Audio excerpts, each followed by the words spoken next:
لما بيكون الشيف دارس برا بيقيس درجة حرارة كل فرخة لحال. ساسوكي شام الذهبي طلعت بفقرة طبخ ذهبية وعملت فتة ذهبية على طريقة صولا، وصولا حبت تربي بنتها على الهوا، فما طلع معها غير انه تشبه بنتها بساسوكي لانه منزله خصلتين من شعرها فوق الطبخ. انت عم تتعامل معها على انها طباخه ومحترفه، وهالخصلتين تبع ساسوكي اللي منزلتهم على وشها، ليه منزله هالخصلتين وانت عم تطبخي على البنات؟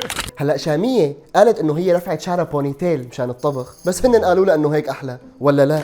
والله رفعتهم ببونيتيل. بالطبخ. ما انا قلت ادفع شعري بونيتيل مشان المطبخ، بس قالوا لي هيك حيكون شكلي احلى، ولا لا؟ واكتشفنا انه شام تدخل على المطبخ كل سنه مره، واما معلمتها الفته ب7 ساعات، وكل ما نوصل للوز ينحط على الوش بتقول لها ماما طيب معلش نعيد من الاول. بس شاميه شاطره كثير بالفراخ المقليه، وبتقيس درجه حراره كل فرخه لحال. والله وبعدين لازم كل فرخه اقيس درجه حرارتها اتاكد انه وصلت. وعلى فكره اصاله كمان عندها ميزه انه بتقدر تعيد اي نكهه بتذوقها باي مطعم بدون ما تعرف شو مكوناتها، الا KFC وماكدونالدز ومستر سلطه.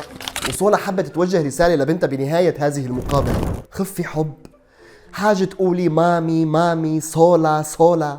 وشام كانت مصره انه لا يا روحي انت احلى حدا بالدنيا، انت بنتي.